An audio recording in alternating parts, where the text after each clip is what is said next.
Have you ever stopped to think that, what we call luck, or maybe fate, might actually be echoes?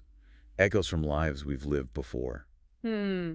It's a really deep thought, isn't it? Yeah, like the challenges we face or these incredible connections we sometimes make. Could they have roots sort of deeper than we think? It really prompts you to look beyond just this one life, doesn't it? To search for explanations for all the intricate patterns you see playing out. Exactly.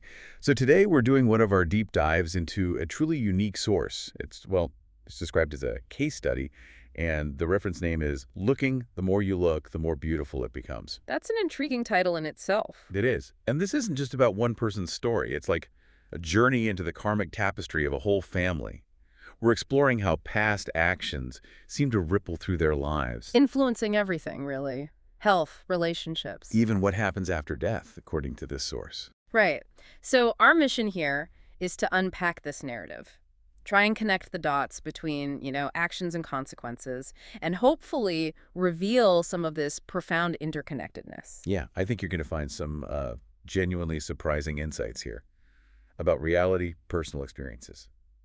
It's quite something. Sounds fascinating. Where do we start? Let's begin with the patriarch of the family, the father. He started out as a charcoal merchant in a place called the Two Siblings District, and apparently he was quite wealthy initially. Okay, a charcoal merchant seems straightforward enough. Well, that's what I thought, but the source throws in this really unexpected twist about charcoal itself. Oh, what's that? First, it points out the scientific link. Charcoal is basically carbon, same stuff as diamonds. Right, okay, basic chemistry. Carbon atoms arranged differently. But then it gets, let's say, more surprising. The source claims charcoal is also the origin of gold. Gold. From charcoal, how? It says this transformation can happen through get this, rearrangement of molecules by a virtuous person. Wow. Okay, that's a big claim. Does it give examples? It does. There's this anecdote about a rich man back in the Buddhist time. His gold apparently turned into charcoal when his merit, his good karma, ran out. So his good fortune literally dissolved. Exactly. But then a virtuous young girl just touched the charcoal and it turned back into gold. So the story is illustrating that merit isn't just like good luck. It has a tangible, transformative power. That seems to be the idea. Like virtue can literally affect physical matter. It really challenges how we normally think, doesn't it? It certainly does. And it doesn't stop there. The source also mentions someone seeing an alchemist figure. They call it a Watayatorn. Okay, like a sorcerer or someone with special abilities. Yeah, something like that. And this person supposedly turned small wax candles into gold instantly, bypassing time, the source says. So these stories are really pushing the boundaries of, well, conventional reality, suggesting spiritual power interacts directly with the material world. Definitely broadens the perspective. But let's bring it back to the father himself. Beyond the charcoal business, he was known for being incredibly generous. Generous how? Well, after his mother passed away, he apparently set up this open circle outside his house every single evening. Anyone could come, eat, drink, just gather. That's quite a commitment. An open invitation every night. And get this detail, he even invited a known thief to join them. A thief? He knew the guy was a thief? Apparently so. This thief had actually marked the father's house with a flag, like a sign they used back then, meaning, I'm robbing this place tomorrow. Seriously. So he invited the guy who was planning to rob him. Yep. And the outcome, after sharing the food and drink, being welcomed, the thief changed his mind, took down his flag, called off the heist. Wow. That's amazing. Like a Kobo among thieves almost. Influenced by kindness. Exactly. And the source offers a karmic explanation for all this. Okay, what's the link? It says the father's lack of fear and the thief's change of heart actually stem from the father's own past life as a thief. No way. So he understood that world. Apparently. He had thieves as friends back then. So in this life, he wasn't scared. He could connect with them. And his current generosity just reinforced that, built friendships, meant he never really lacked anything. It suggests a kind of karmic resonance. That's fascinating. Past connections and present actions creating this safety net almost. Yeah. But his story does take a darker turn, unfortunately. After his mother died, he fell into chronic alcoholism. Okay. That generosity perhaps turned into something else. It seems so. And when he was drunk, he apparently became very demanding. Demanding how? Like he'd crave something specific, duck, some kind of meat, and his friends, out of loyalty or maybe obligation, would just instantly get it for him no matter how difficult. That dynamic shifted then. It did, and his health suffered.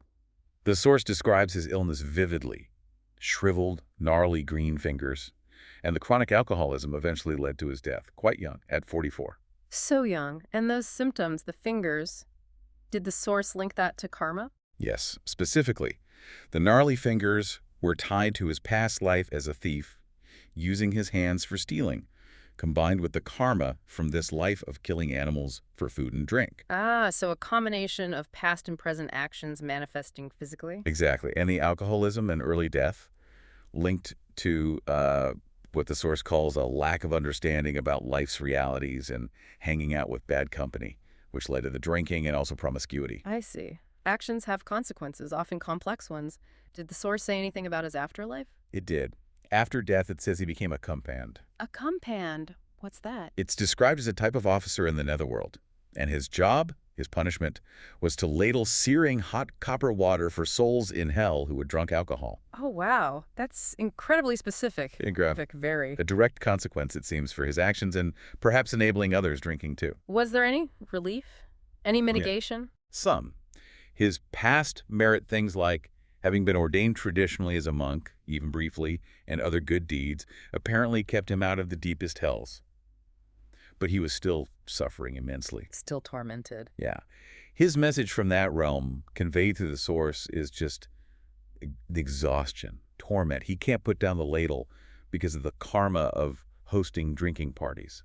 So even hosting, facilitating it, carries that weight? Apparently so in this framework. He's desperate to be free and keeps asking his child, the narrator, to send merit, to keep transferring positive energy to him. What a powerful and sobering picture of karmic accounting. It really is. Now let's pivot to the mother. Her story seems like such a contrast. In what ways? Well, she was described as deeply devoted to merit-making, just constantly focused on doing good deeds, being charitable, even when they didn't have much money. She had a really strong moral compass. Okay, so very different from the father's leader life. Very. And this is interesting. She apparently never gossiped, and she taught her children not to, calling it a sin of the mouth. That's quite remarkable, not gossiping at all. Is there a story behind that? There is. According to the source, it comes from a past life where she suffered terribly from being slandered, being talked about negatively. Ah, so she knew the pain of it firsthand. Exactly. And a Kalyanamit, that's like a good spiritual friend or guide, Right, a positive influence. advised her not to be angry about the slander she suffered. And based on that experience, she made a powerful vow, never to slander others again, and also, interestingly, a wish never to be slandered herself again. So a direct karmic counteraction, turning her suffering into a resolution. Precisely. Huh. But despite all this virtue, she also suffered physically. Quite a lot, actually. Oh, how so? She had lymphatic tuberculosis for 10 years. It manifested as these large, painful abscesses on her face and under her arms. She eventually died at 74. 10 years of suffering like that. Wow. Wow. So given her virtuous life and that vow, what was the karmic explanation for her illness? It seems even strong vows don't erase all past karma immediately. Her illness was traced back to 3 specific things from previous lives. Okay, what were they? One was killing animals for food, similar to the father's issue. Okay. Another was keeping animals caged, apparently neglecting them so badly they developed skin diseases and lost fur. Ah, neglect and causing suffering to animals. Yes. And the third, that verbal karma, again slandering others in a life before she made that vow not to. I see. So the vow was powerful for her future conduct and experience, but the consequences of actions before the vow still had to ripen, so to speak. That seems to be the implication. Yeah. But her afterlife sounded much, much better. Where did she end up? Because of all her accumulated merit, especially her dedication to Buddhist practice, she was reborn as a beautiful goddess in the Tavatimsa heaven. That's described as like the 3rd level up in the celestial realms. So a very positive rebirth. Yes. And the merit that her child transferred to her apparently made her divine existence even richer, more comfortable. And what was her message from there? Did she communicate back? The source describes her as just, very happy, smiling, feeling refreshed, and expressing deep, deep gratitude for the merit she'd received.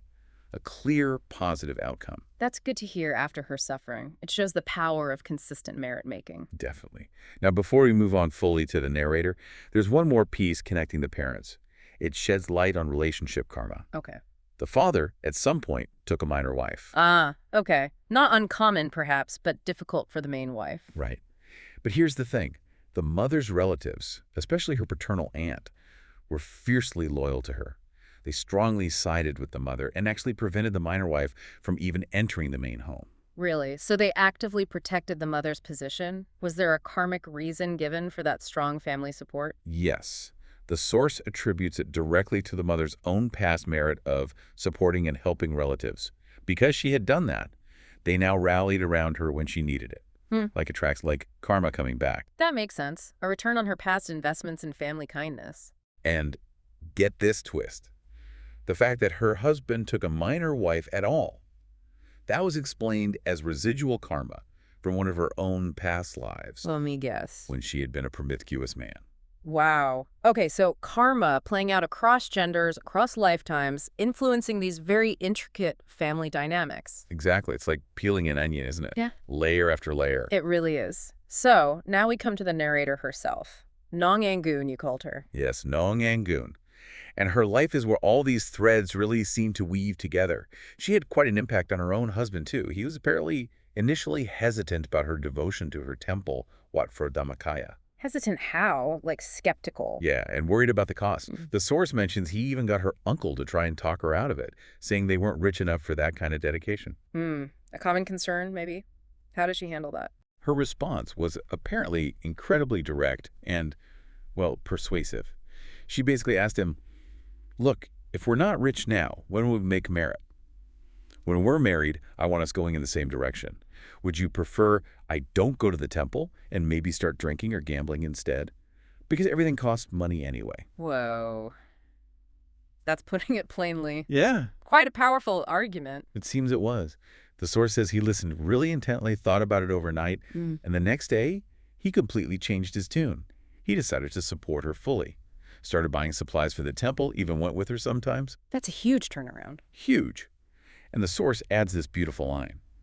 The more he looked, the more beautiful she became. Not just physically, but referring to her inner strength, her wisdom shining through.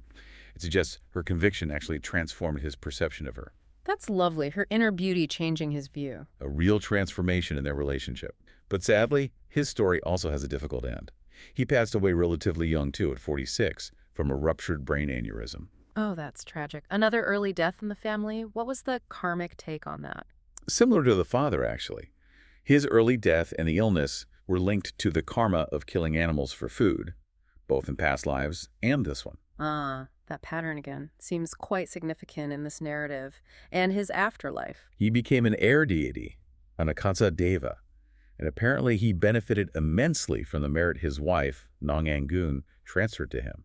He expressed huge appreciation for her dedication. So even with that negative karma leading to early death, the merit transfer significantly helped his afterlife state. That's important. Definitely shows the impact of continued support. Now, Nong Angoon herself, she didn't have an easy life, especially early on. What kind of challenges did she face? Her mother died when she was only 8. She had to leave school to work on the farm, even though she was apparently top of her class. Imagine that, wanting to learn but having to stop. That must have been incredibly frustrating. Was there a karmic reason given for her being blocked from education despite being bright? Yes. It was traced back to a past life where she was a miserly rich person. Miserly? How did that affect education? In that past life, despite being intelligent herself, she apparently prevented her servants from getting any education. She was afraid they'd get too smart, maybe challenge her, lose control. So denying others opportunities out of fear. Exactly. And not only that, she also regularly verbally abused them in that life. So the lack of education in this life was seen as a direct karmic consequence of blocking others' learning and the verbal abuse. Wow. Actions creating mirror-like consequences in a future life. It seems so. And that verbal karma thread continues in her current life in a really unusual way. How so? She's often given these really difficult tasks at the temple, sort of problem-solving roles. But these often involve her having to just sit and listen to people vent really angry outbursts, sometimes direct verbal abuse at her. She has to absorb people's anger. What? It's explained as a direct consequence of that past life, where she was the one yelling and cursing at subordinates. Now, she serves as a kind of canal, the source says, for others to pour out their negative emotions. And in doing so, she brings them relief and presumably balances her own caste karma. So it's not just punishment, it's a form of service, a balancing act. That's a different way to look at difficult experiences. Right. It reframes enduring hardship as potentially restorative. Sure. But here's the interesting part. Despite only having a fourth-grade education because of that karma, Yeah. she possesses incredible sharp wit, intelligence, and a fantastic memory in this life. How does that work? Good question. If karma blocked her schooling, where does the intelligence come from? The source links it to a different past life factor, a strong aspiration, a wish she made, and a habit she developed. She apparently loved challenges and specifically wished to be intelligent and quick-witted, capable of succeeding at really difficult tasks. Ah, so a powerful past intention and habitual tendency carried over, providing the innate ability, even if the opportunity for formal learning was blocked by other karma. Exactly. It separates innate capacity from formal training. A really interesting distinction. It really is. Okay, so that's Nong core story. What about other family members? Her sister, for instance. Right, the sister. Her story is quite poignant too. Initially, she was a really strong supporter of the temple, like Nong Yangun. She even organized buses transport for other people to go. So very involved early on. Very. But now, the source says she's completely changed. She suffers from deep unhappiness, can't sleep, takes medication for her nerves. Just a total turnaround. Oh dear. What happened? What's the karmic view on that decline? It's put down to both past and present life, karma related to anger, negative thinking, and verbal abuse specifically, slandering others again. That verbal karma seems to be a recurring theme in this family. It does. And there's a specific past life detail. She was once a dedicated supply line person for the spiritual community, helping provide resources, support. Like a logistical supporter. Yeah, crucial background support. But she started hanging out with instigators, people who stirred up trouble and caused misunderstandings within the group, and that led her to drift away, to stray from the community path she was on. So good intentions potentially derailed by negative influences and her own reactions. Seems like it. And the advice on how to help her now. What does the source suggest? Basically enduring patience. Yeah. Acting as that Kalyanamit, that good spiritual friend, but with a really calm heart. The idea is that her fundamental nature is good, despite these strong tendencies towards anger and harsh speech. So gentle, persistent, calm guidance is the key. Handle with care, essentially. Don't give up, but don't fight fire with fire. Exactly. Now let's get to the twin grandsons. This is a really fascinating part of the story. Twins. Okay, what's their story? Well, first, the reason they were born as twins is linked to a past life where they were close friends. And not just human friends, they were Fumidavat. Fumidavat. Earth deities. Like nature spirits or nagas, maybe. Something like that, yeah. Earthbound deities. And in that life, they had a mix of good deeds, traditional merit, but also a demerit from drinking alcohol. Okay, so a mixed bag karmically, leading to a twin birth. Interesting. What else? Well, in this life, both twins were abandoned by their father. Both of them. That's rough. Is there a karmic link there too? A very direct one, according to the source. It was due to their shared past life karma, where they had apparently impregnated women and then abandoned their responsibilities. Whoa. So what they did to others in the past is happening to them now, a direct echo. Exactly. But despite this shared origin and shared misfortune, they're apparently quite different now. Different how? In terms of their devotion and skills, the younger twin is described as extremely devout. Loves making merit, really good at chanting, blessings, but he can't write or draw well. The source intriguingly explains this as him using wisdom, not hands. Wisdom, not hands. Okay. And the older twin? The older one is less interested in merit-making, apparently, but he excels at writing and drawing. Completely opposite skills focus. So same background, same abandonment, but different talents and spiritual inclination. What's the karmic explanation for those differences? It goes back to past lives again. The younger twin's strong devotion, that comes from having ordained as a monk, even for a short time, in a past life. That imprint is strong. The monastic influence. Whereas the older twin, in his past lives, was more inclined towards academic study, learning things, rather than monastic practice. So less monastic merit, but more skill in those other areas. It really shows how specific past life experiences can shape present aptitudes, even between twins. Absolutely. And even their living situation reflects past connections. The older twin lives with Nong Angun, the narrator. Okay. But the younger one doesn't. And the reason given is that the older twin had been Nong Angun's son more often in previous lives. That connection is stronger. So past family ties influencing current household arrangements. It's incredibly intricate. It is. And both twins, like this sister, were supply line merit makers in the past, but inconsistently. The advice for them is they need to really solidify their merit making in this life if they want to avoid being separated from the spiritual community in future lives. Consistency is key then, making merit a firm habit. Seems to be the message. Now, briefly, Nong Yangun's daughter. Okay, what about her? She's described as often being disobedient, despite Nong Yangun loving her and worrying about her. Ah, parent-child friction. Any karmic roots identified? Yes, it's linked to the daughter's past life karma of lacking respect during acts of charity, like maybe not taking her shoes off when offering food to monks, small acts of disrespect, and also being disobedient to her own parents in that past life. So disrespect shown in the past leads to being the recipient of disobedience now. That's the connection made.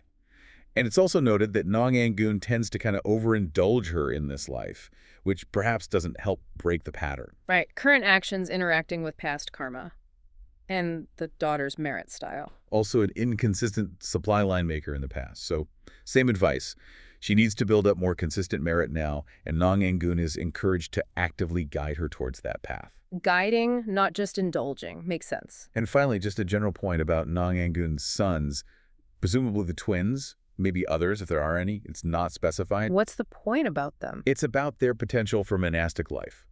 They both apparently have the merit to ordain from past lives, but mostly just for short periods back then. So the potential is there, but maybe not the staying power. Exactly. The source emphasizes that long-term ordination takes serious willpower, real endurance.